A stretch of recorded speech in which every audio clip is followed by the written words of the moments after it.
Yesharim, known as the Path of the Just. Just a breakdown of the title itself. Mesilah is a pathway, and Yesharim are people who are standing upright. So you could translate it as path of the upright. Yashar means straight. It could also mean taking the straight path. And the reason why this is a great name for this work is that it is sort of the beginning of a collection of books known as Musar. And this is before the actual Musar movement, which came nearly a century later. But it does give you a roadmap, a straight path, which you can follow in order to reconnect yourself to your religious practice. And this book was specifically published in the manuscript originally was in 1738. And it was published a couple years later in Amsterdam, although the author himself, Rav Moshe Chaim Luzzatto, he himself was actually from Italy. He was from the city of Padua, and Padua is a city that's close to Venice. I think the way that it worked was the city itself had a number of small cities. Padua was famous for many of its scholars, and he was not, unfortunately, included with many of those scholars. He himself was a glass grinder. He made lenses, but he was quite an interesting scholar. And being as he was in the early 18th century, he was part of that group that began to really study what we now call Kabbalah or Jewish mysticism. And he was a very prolific writer, although he himself was not actually employed in any of the rabbinic positions with which we would normally find such people. And he actually grows up sort of in the shadow of failed messianists like Shabbatai Tzvi, who came around about 25 to 50 years before he was even born. And those type of things were still kind of in the air, as you find with some of his contemporaries in those centuries, such as the writings of Rav Yaakov, who's called Yaakov Emden, or Yaakov ben Tzvi is what he would actually be named. And actually, it was there was a lot of issues for him, that he was coming under a lot of pressure for many of his Kabbalistic writings. And so he had to actually leave his community because they had a threat of basically putting a cherem on him to leave. So he was a very, very prolific writer himself, but even though he had access to printing, he again was not the focus of any of the rabbinic elite that lived in northern Italy or southern Germany in that time period. So let's take a little bit of look at his life. So basically, towards the end of his life, he leaves Italy and he moves to Amsterdam. And Amsterdam itself has a number of great scholars there. But in Amsterdam, he publishes several works like Derech Hashem, Das Tvunos, and Ha'ikarim, or actually Mamar Ha'ikarim. And he also has Mesilas Yesharim, and he publishes a number of these works. So the thing is that by the time he publishes it and it gets disseminated, his contemporary, who was a big fan of his, was the Vilna Gaon. And it's normally said that the Vilna Gaon would have looked for him had he known him. So the Vilna Gaon would have actually been a young man at the time of the publication of the work. He would have been about late teens, early 20s at the time of the publication. And the Vilna Gaon, of course, was in Lithuania. So the most of the effect of his work, Moshe Chaim Luzzatto's work, is only felt towards the end or after his lifetime. He doesn't even stick around in Europe. He eventually moves to Akka in what was then the Ottoman Empire, and that's where he spends the last of his days. He doesn't live forever. He passes away in his early 40s.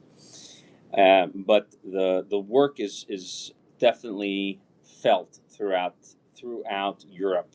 And even into the land of Israel eventually after his lifetime, towards the end of the 18th century. So he doesn't, unfortunately, live to see the fruit of his labors, but he does get to feel the excitement of publishing such a work. Before we get into the introduction itself, and the pacing of our lectures is basically going to be going through them. We used to pace these things to go through about a half an hour for each thing, but because the lengths of his chapters vary so much, we may need to take a couple of sessions to get through them. But it's also important to note that the Mesilas Yesharim went through a lot of work. The original work itself was a dialogue, and it was a conversation, question and answer between a rabbi and a student who was looking for direction. And in the work that we see before us, the final edition, we find it as a monologue and a roadmap and a guide.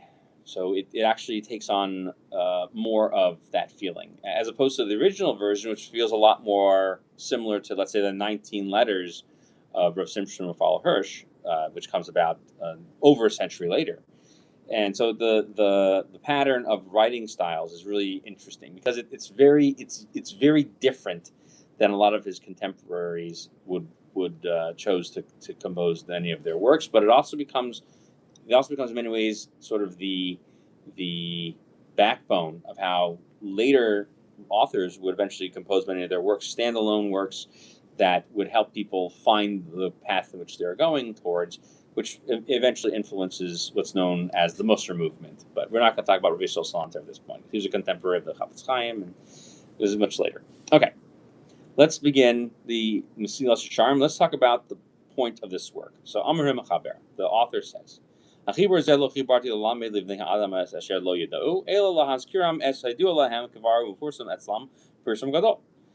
not writing this work for people who don't know about this stuff. You've already learned all this stuff. Okay? We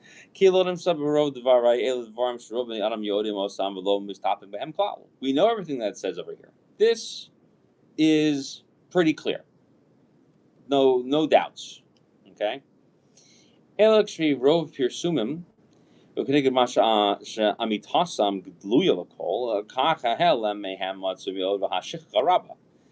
But conversely, just like everyone knows about it, they seem to also be desensitized or forgetting about it. So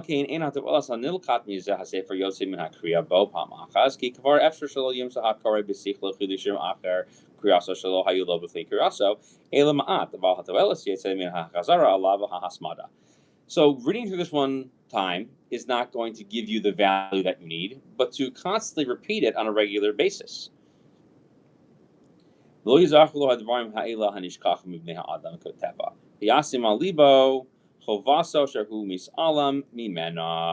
so the idea is to create for yourself a rather regular and diligent study and review. And because you're going to be able to recollect a number of the items that will be discussed in this topic, in this book, and especially when those things are not, as he says over here, not taken to heart. You're hiding from those things that you know to be important.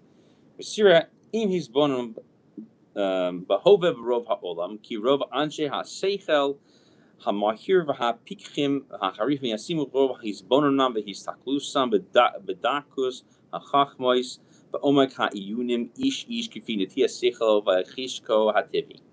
Here's some very long sentences. So if you're thinking about the way things are, that you'll see that people who have quick response rates and they think sharp, they are going to focus on those things that are not necessarily the subtleties of wisdom, and they're not going to go in depth into these matters.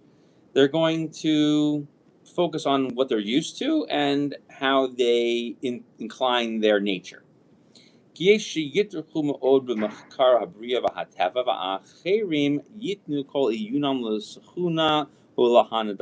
those who invest a lot of time into studying things that refer to creation and study of nature, like the sciences is what he's referring to.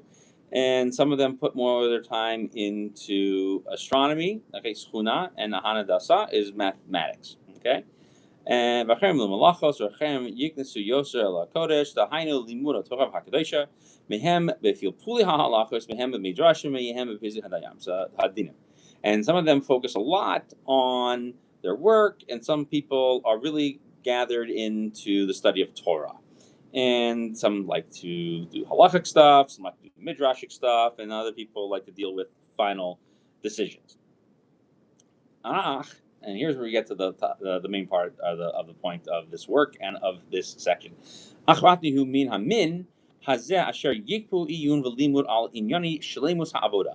people take the time out to perfect their service, meaning how they serve God, not just how they work.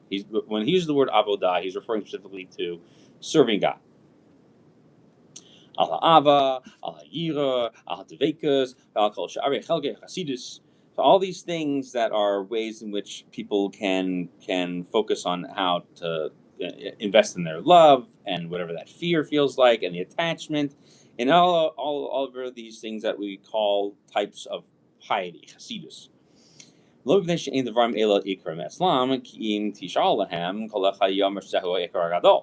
Right? It's not that people think this is important because you ask them, they'll say, yeah, this is important. So it says instead, right? It's like saying, the wise person not think that he's not smart. Okay, he just doesn't fully grasp the depth of these things.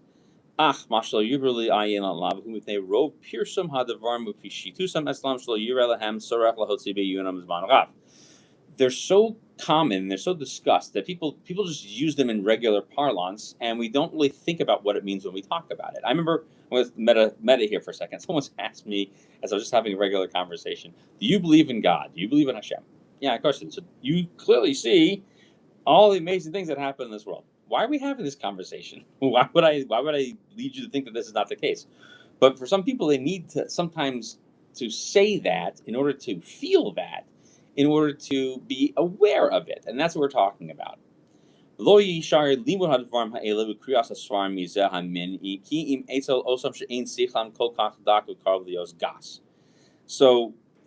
as a result of this, studying these matters means reading books that focus on these things, and they seem to be left to people who are not so focused on it, seem to be kind of flat, insipid, and almost dull. The word is dull.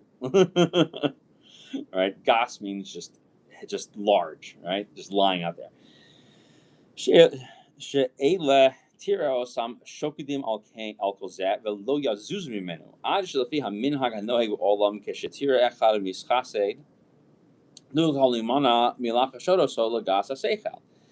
the people you find who are invested in spending their time on this, it's not going to depart from their overall focus. And you're going to see that their own conduct in this world is going to be representative of one who has been engaging in aspects of pietisness, right? Mishased. Okay, and he's not going to be able to say that he's not dumb for doing that. The ulam told us ra'os ma'od l'chachamim uvlilti chachamim.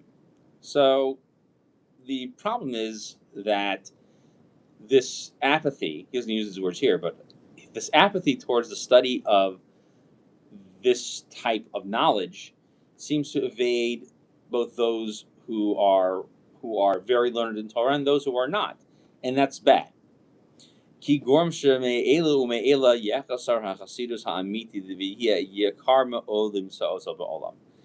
in fact, the true piety that we're looking to have people achieve is just impossible to find. So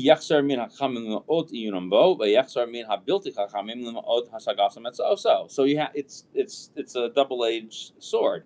Those who are too wise don't feel the need to invest in this time. Those who are too dumb don't feel the need to make themselves smarter in these issues.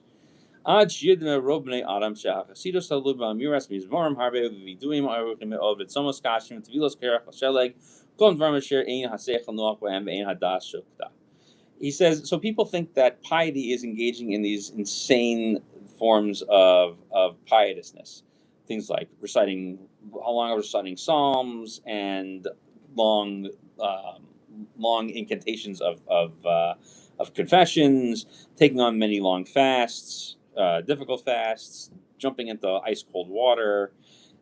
These things just are just not normal, and an intelligent person wouldn't engage in them. And a person should not invest their thoughts in such activities.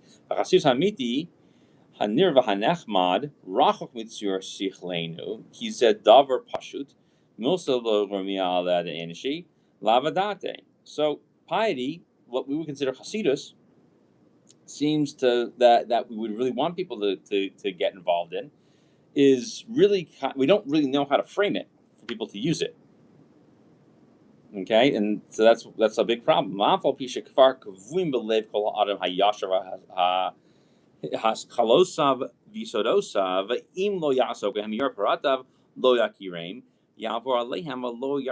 So when you try to get started on a pietist path, you're gonna see that people who are already focusing on these things have already engaged themselves with their study, and he's going to find certain people or certain divisions that aren't going to recognize them, and they're not going to see what it is because they don't know what true piety looks like. So it's so hard to find, right? כי אין דברי חסידות עניין היראה והאהבה והתארס לב דבר מצבאם באדם עד שלא יצטרכו אמצעים לקנוסם אלא ימצאוסם בני האדם בעצמם כמו שימצאו כל תנועותיהם הטבעיות כשינה והיקיצה הרעה והסובה וכל שאר התנועות החקוקות בטבענו אלא ודאי שצריכים הם לאמצעים ולתחבולות לקנוסם. So what you need to take a look at over here is that when you're trying to become more pious and you want to increase that fear and that love, and he's referring to Hashem in this case, and you want to clean the heart of all of the things that are sort of innate to what I'm feeling, things that would come to me as a result of my own nature. I need to sleep, I need to wake up, I'm feeling hungry, I'm feeling full, and all those other natural responses that come as a result of us being human. So we have to employ a strategy to learn these acts of piety. Lo yibatzu gam kein mafsidin lahem sheyarchikum min ha'adam v'lo yachshu derachim laharchik mafsidehem. So people don't seem to have a lack of things that seem to keep them from these things. But instead, there's nothing that seems to keep them away from what might keep them from it. So we're saying over here, in one aspect, is you need to make the effort for it. But getting to it also seems to be another part of the problem. In a way, he's referring to what we would now call sort of the transcendental theory of people making decisions. So he's talking about that we go into pre-contemplation, and then contemplation, and then action. So people don't even have the ability to pre-contemplate some of these things, or if they did, at best they don't know how to contemplate them. So they can't take any action on them, and you can't make any changes as a result. So now he says, Im kain efo echli tarek lahotzi zman al ha'iyun hazil adas ha'amitas advarim l'adas haderech liknosam l'kayamam ma'ayin tvo ha'chachma azos b'lev ha'adam im lo yivakshena. So if you need to put time to this to know how these things play out, and how the truth of them affects you, and then implant them and then implement them. So how am I going to get to know it if I don't go looking for it?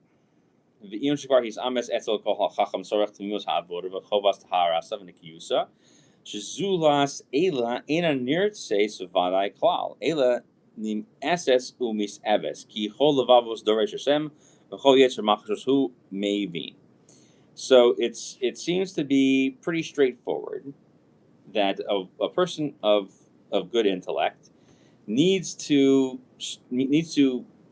correct his service, okay, the perfection of it, and his ability to commit himself to cleansing himself, both spiritually and physically, meaning what he has in his mind, and in terms of what is this metaphysical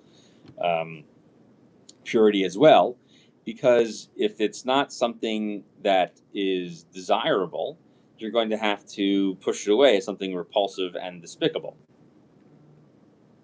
Because we find that Hashem goes ahead and investigates all people at all times, and if you don't focus on that, then it's not going to happen. So mana biom hatochecha. Im hisarashnu min ha'iyun ha'zeveh ha'nachnu devar shehu kol kach mutal eno shehu ikar mash Hashem Elokeinu shoel mimanu. So, what would we say if this was the expectation? We don't do it. What are we going to answer to God on that day? So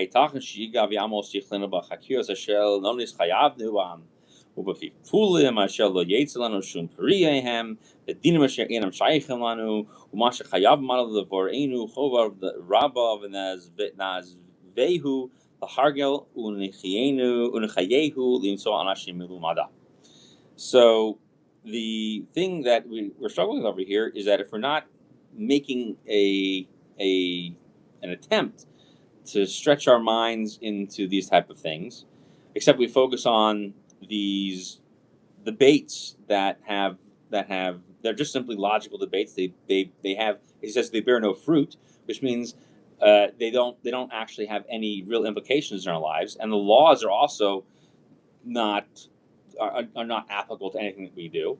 And he's basically kind of chastising the yeshiva learning system. You're spending a lot of time learning about impractical laws. How can you focus on the things that we need to give to our Creator? What do we owe Him in terms of our regular practice, besides entertaining our own thought processes? Even though it's a kind of lo ayinu ma hi ayira hamidis ma anafeha echnik osa echnik malat mina hevel haolam yahamel shakiach osa ben libenu halo tishkach v'telachach v'shiyadano chovasa. So if we don't take a look at what is true fear of God, like he's giving as an example, how can we actually know what that feels like? How can we save ourselves from all of those interactions that are we being drawn after in this world? If we don't have the ability to recognize how important these things are. Ha'ava, kamochen, im lo nishtadlu likvos al b'libenu, koach kol ha'imsoim hamagim osan lezeh. If we don't focus on loving God, how are we gonna know what that feels like? What does that feel like? Write a love song. I want to know what love is, right? Is that it? No, that's not how it works.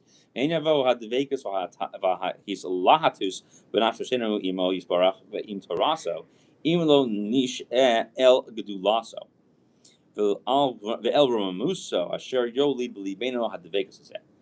We have to, in order to feel this, we have to actually perceive what this looks like. What does it mean to be in the greatness and exaltedness of God if we don't actually focus on that? So he's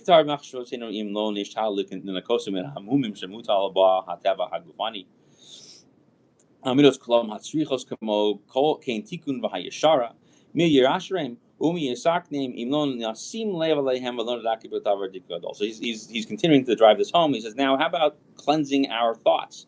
If we don't make the effort to cleanse them from all of the blemishes that seem to be placed on them by our own natural physical self, and those behaviors which they need to be fixed and straightened.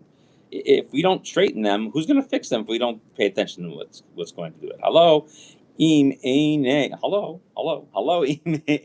davar iun amiti hainu motzi moso al amito umativen la'atzmenu u'lamdeno sala acher umativen lahem gam kain. Says, so if we look at it truthfully, if we just looked at it and we say, hey, here's how we make these things better. We make them better for ourselves. And then we tell other people how to do it as well. Humash Amar Shalomo, this is in the book of Proverbs from Shlomo Melech. If we look at it like one searches for money and for like hidden treasure, we search for it.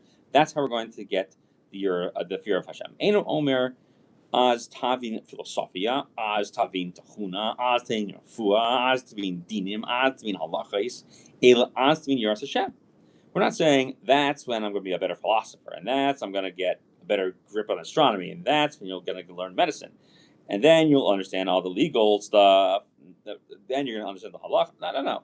Then you'll understand what it means to be a person who fears Hashem. Right? It has to be searched for like money and dug for like treasure. So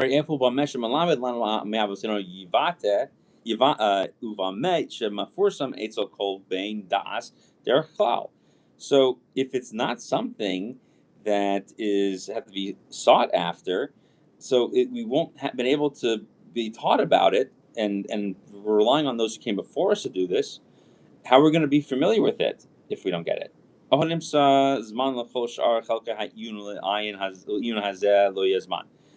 how can we spend time learning about other things and not learn about this? So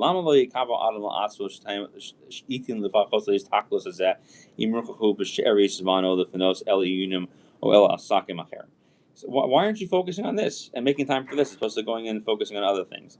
This is a quotes the verse from Eov. It says, fearing God, that's wisdom.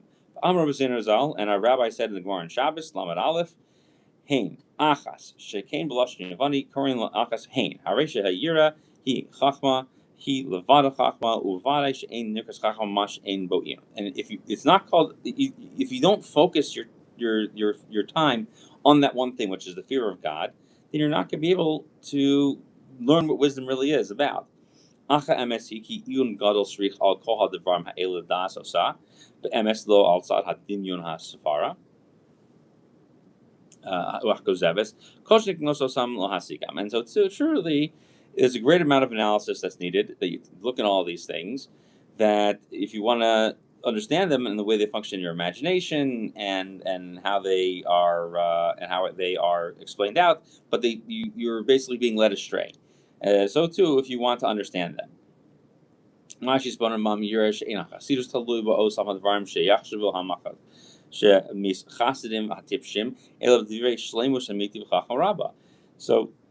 in order for you to be completely involved in these matters, truthfully, to become more pious, you're going to have to also focus on these things that seem to detract from those who become pious out of foolishness, meaning as we mentioned them above, as opposed to the things that bring you too close to a greater perfection. Okay, let me see over here. I think we may have to. I think we're going to pause it here because then we're going to get into how he builds the Sefer. So what we're going to do is pause here, and we're gonna come back to this section, okay? And what we're going to talk about how he's going to build the book. So we're going to come back over here and pick up with this next time. Thank you so much for joining us in our initial journey into the Mesilas Yesharim. We've now established what the problem is, and now we're going to look at the solution and how he's going to build the book out so that we can come to a real appreciation of how wisdom works. Thank you so much for joining, and we will see you next time.